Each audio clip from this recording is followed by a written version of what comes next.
Cell ஒன்று வந்து விழுந்தது. அதில் அக்காவுக்கு காலில் காயம், அம்மாவும் தம்பியும் அதிலேயே செத்துட்டினோம். எனக்கும் தலையில் காயம்.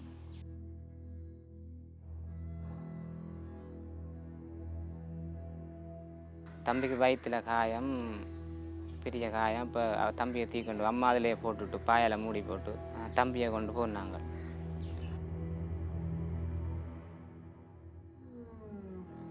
வந்து இப்படி ஒரு 5-6 தரம் இப்படியே செல்லு அடிக்க வந்து திருப்பி கடற்கரையில் கிடந்துனாங்க. அடுத்த நாள் இரவு ஒரு 10 மணி இருக்கும். கடலுக்கால நானும் மக்கள் ஆக்கோட இறங்கி இப்படி கடல் உள்ளுக்கால போய் திருப்பி முள்ளிவாய்க்கால் பக்கம் போனாங்க.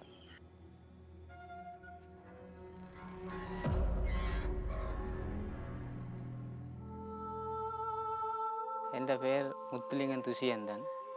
நான் பட்டாப்பளையில் இருந்த நாங்கள். எனக்கு 5 சகோதரம்.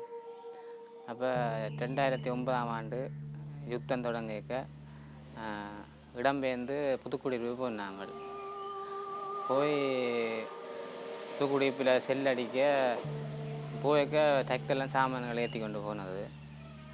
சேர்ந்து அதுக்கு பிறகு சாமான்லாம் இழந்து சைக்கிள்லாம் கட்டி கொண்டு போனது.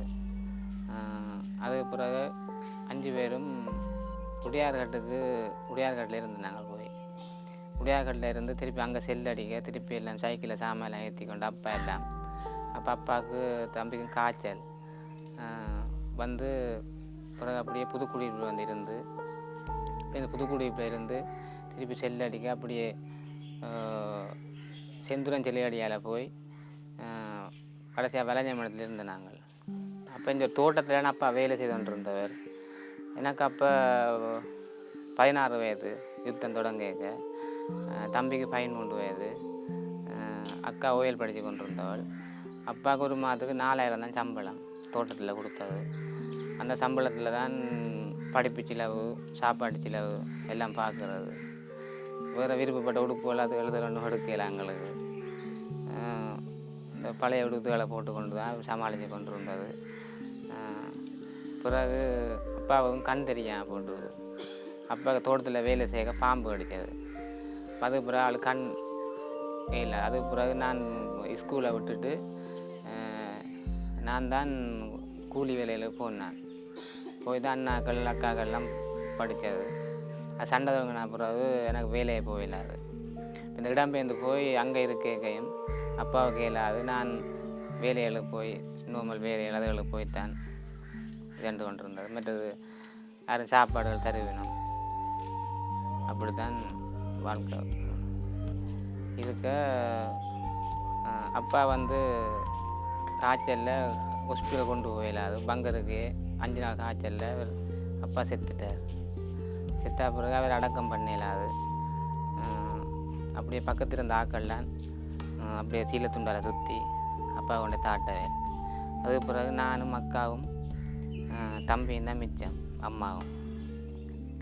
அதுக்கு பிறகு ஒரு இடம் வெளிக்கிடையில் அது செல்லு அடின்னு அதுக்கு இருந்த பலஞ்ச மடத்தில் கடைசியாக இருந்து நாங்கள் இருக்க.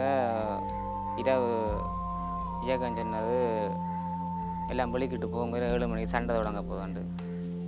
அதுக்கு பிறகு 7 மணி பிறகு போச்சுன்னவங்க வெளிக்கிடலாம் போச்சு. எல்லாம் சாம்பலாம் கட்டி சைக்கிளில் கட்டி கொண்டு வெளிக்கிட ஒரு செல்லு ஒன்று வந்து விழுந்தது. அதில் அக்காவுக்கு காலில் காயம், அம்மாவும் தம்பியும் அதிலேயே செத்துட்டினோம். எனக்கும் தலையில் காயம். இந்த பக்கத்து இருந்தாக்கெல்லாம் தூக்கி கொண்டு முள்ளிவாய்க்கால் கொண்டு கடற்கரையால் நடந்து போனது மணலுக்கால. தம்பிக்கு வயிற்றில் காயம், பெரிய காயம். இப்போ தம்பியை தூக்கி கொண்டு அம்மா அதிலேயே போட்டுவிட்டு பாயால் மூடி போட்டு தம்பியை கொண்டு போனாங்க. போய் தியேட்டருக்கு எடுக்க வந்து சொல்லிச்சின்ன உடனே தம்பி செத்துட்டு அடக்கம் பண்ணிட்டோண்டு. மண்டமே உதவி இல்லை தானே. அக்காவுக்கு காலில் பெரிய காயம். அப்போ தம்பியை கொண்டு அடக்கம் பண்ணிட்டேன். அதுக்கு பிறகு வளைஞ்ச மடத்தில் எல்லாம் செத்தா பிறகு ஹாஸ்பிட்டலுக்கு கொண்டு வந்து அக்காவும் காயம், எனக்கும் காயம். எனக்கு மருந்து கட்டி விட்டார். அதுக்கப்புறம் என்னால் இயலாது. அப்படியே பக்கத்து தென்காரங்களை வச்சு அவரோட இருந்த நாங்கள். அதுக்கு பிறகு அக்காவும் நானும் தான் 2 பேரும் அப்போ சைக்கிள் இல்லை, சைக்கிள்லாம் வீட்டு வந்து நடந்து தான் சாமான் ஏந்தி கொண்டு போய் கடற்கரையில் வந்துருந்தேன். அக்காவும் நானும் தான் கடைசியாக இருக்க. ஆக்கள் எல்லாம் ஆமிகிட்ட போனது. நாங்களும் போனாங்க. செல் வேற திருப்பி பாஞ்சு வந்து நாங்கள் வந்து இப்படி ஒரு 5-6 தரம் இப்படியே செல்லு அடிக்க வந்து திருப்பி கடற்கரையில் கிடந்து நாங்கள் ஒரு அடுத்த நாள் இரவு ஒரு 10 மணி இருக்கும். கடலுக்கால நானும் மக்கள் ஆக்கோட இறங்கி கழுத்தளவு தண்ணி இப்படி கடல் உள்ளுக்கால போய் திருப்பி முள்ளிவாய்க்கால் பக்கம் போனாங்க. போக இராணுவம் எடுத்து கடலில் வைக்க அக்காவுக்கு மேலே அது ஒரு பலகை ஒன்றை கட்டி இந்த எண்ணெய் கேன் 35 லிட்டர் அந்த எண்ணெய் கேனை 2-4 பக்கம் கட்டி அதுக்கு மேலே அக்கா தூக்கி இருந்துச்சு. அக்கா நடக்க மாட்டான். அக்கா கால் வீங்கிட்டு பீஸ் கிடந்துருக்கு. எனக்கு தலையில் கட்டி தலை வீங்கிட்டு எனக்கு அதுக்கு மேலே வச்சு தான் அக்கா தள்ளி கொண்டு போனான்.